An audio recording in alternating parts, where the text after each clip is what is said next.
Dios les bendiga mucho. El estudio de la Biblia es importante para cada uno de nosotros. Y más entender un tema que a veces es un poco complicado en las escrituras, como es el tema de la Trinidad o de la deidad. Tal palabra, Trinidad, no aparece en las Sagradas Escrituras. No aparece, es verdad. Pero el concepto sí aparece como tal. Y hay que entender lo siguiente. La Trinidad sí aparece en la Biblia. El concepto, aunque el término Trinidad no aparezca en la Biblia. Y esto será posible. Existe algo que se llama el estudio sistemático. Es estudiar la Biblia de un tema desde Génesis hasta Apocalipsis, que enseña la Biblia en general sobre este tema. Ahora, un estudio sistemático acerca de la deidad, sí podemos entender que sí aparece esta doctrina en las Sagradas Escrituras. También podemos encontrar las principales objeciones acerca de esta doctrina. Y una de ellas es que el término Trinidad no aparece en la Biblia. Y por tanto no hay que creer en eso. Otro es que solo existe un Dios, una sola persona de Dios. Y es pagana la creencia de creer que son tres dioses en uno. Otro punto es que en el idioma griego la palabra neuma no tiene género y por tanto no se puede referir al espíritu como una persona. Otra objeción que utilizan para, para referirse a este tema es que en el cielo solo hay un solo trono, de acuerdo a Apocalipsis capítulo 4, versículo del 4 hasta el 9. Otra objeción es que el Espíritu Santo no es una persona porque se derrama. Y si Jesús es el Hijo de Dios, ¿cómo también puede ser Dios? ¿En qué parte de la Sagrada Escritura Jesús es el Hijo y Dios a la vez? Si Dios es invisible, ¿por qué Jesús fue visible? Si Dios es Dios, si Jesús es Dios, escúcheme, ¿por qué oraba? Estas son las objeciones, los argumentos que utilizan aquellos que no creen en la doctrina de la Trinidad. Y un argumento que hasta cierto punto es válido. Pero vamos a analizar si estos argumentos son válidos de acuerdo a lo que enseña el testimonio general de la Sagrada Escritura.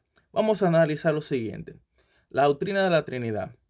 Un estudio serio de esto puede indicar lo siguiente. Primero, vamos a analizar lo que es el Espíritu Santo. La primera evidencia exegética. Exégesis da a entender lo que el texto quiere decir en su correcta interpretación acerca de la persona del Espíritu Santo. Dice lo siguiente: la tierra estaba desordenada y vacía. Esta palabra las encontramos en Génesis 1:2. Y las tinieblas estaban sobre la faz del abismo. Y dice lo siguiente: y el Espíritu de Dios se movía sobre la faz de las aguas.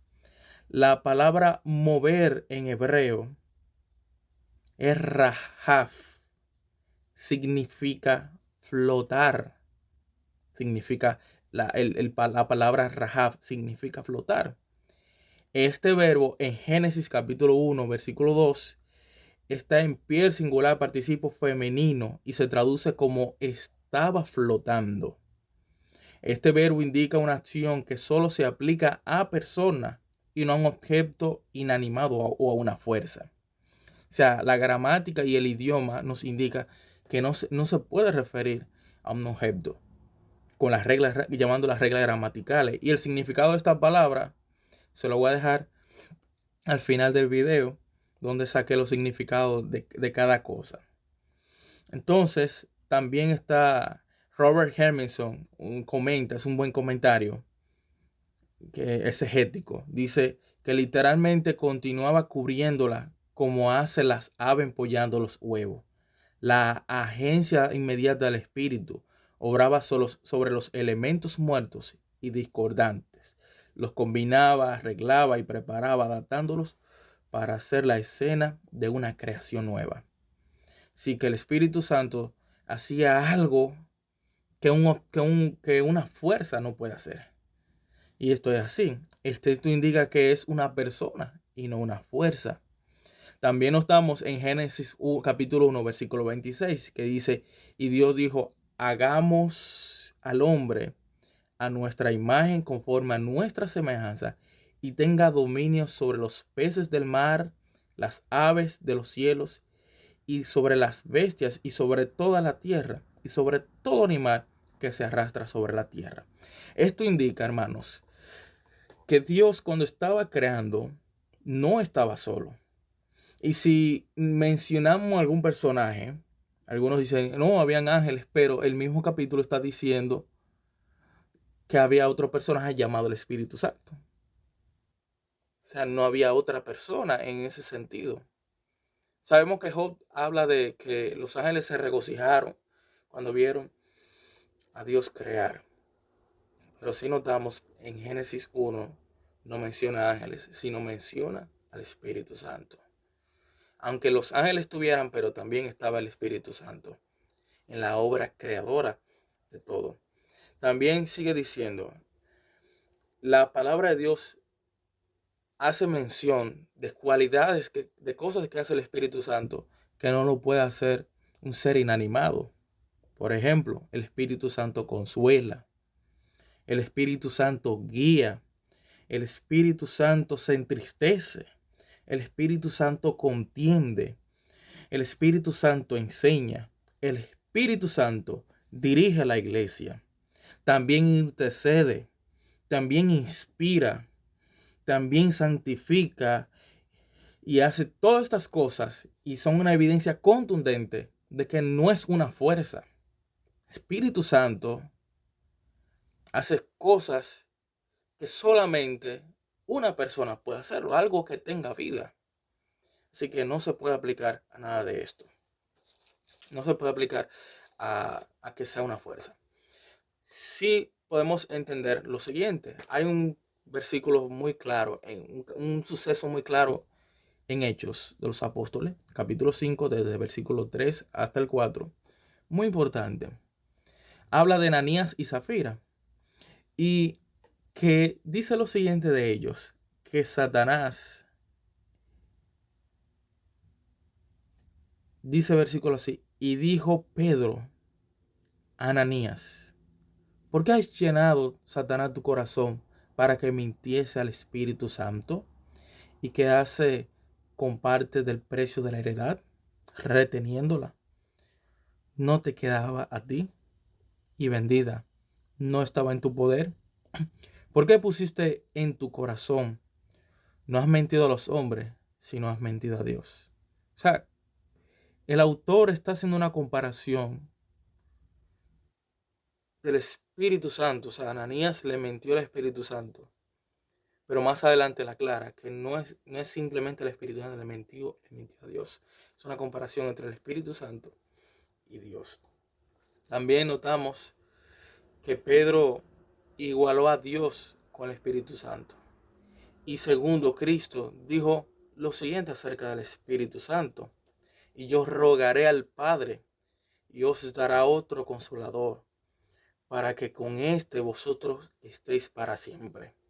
Esto indica que alguien iba a venir a sustituir la obra de Cristo, el Espíritu Santo. O sea, consolador no significa que tenga que ser literalmente una fuerza, sino es que venía alguien a sustituir a Cristo. Otra evidencia, Woodrow Wilson aclara el problema de género del griego acerca del Espíritu Santo. En griego, la Biblia en el Nuevo Testamento fue escrita en griego. Y el griego no es como en español, que tiene dos géneros, femeninos y masculinos. El griego tiene tres géneros, femenino, masculino y neutro. Para referirse al Espíritu Santo utiliza un término neutro.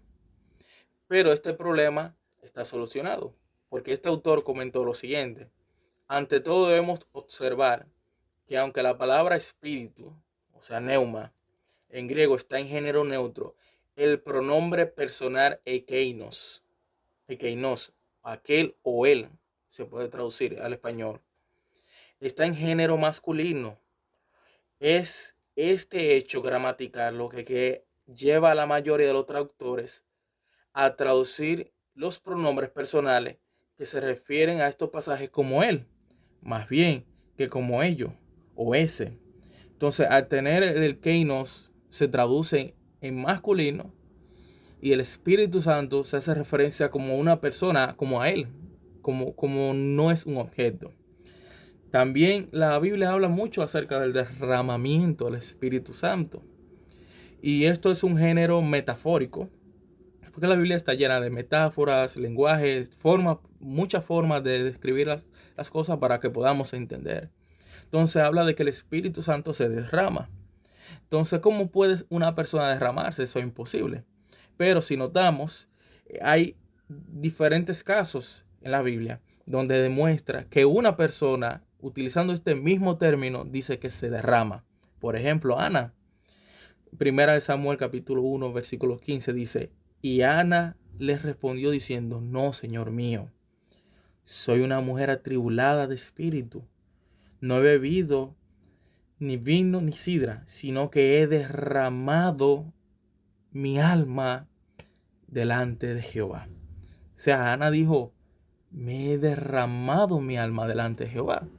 Y Ana es una persona y no se derrama. Entonces, este término parecido también se utiliza con el Espíritu Santo. Así que podemos entender lo siguiente del Espíritu Santo.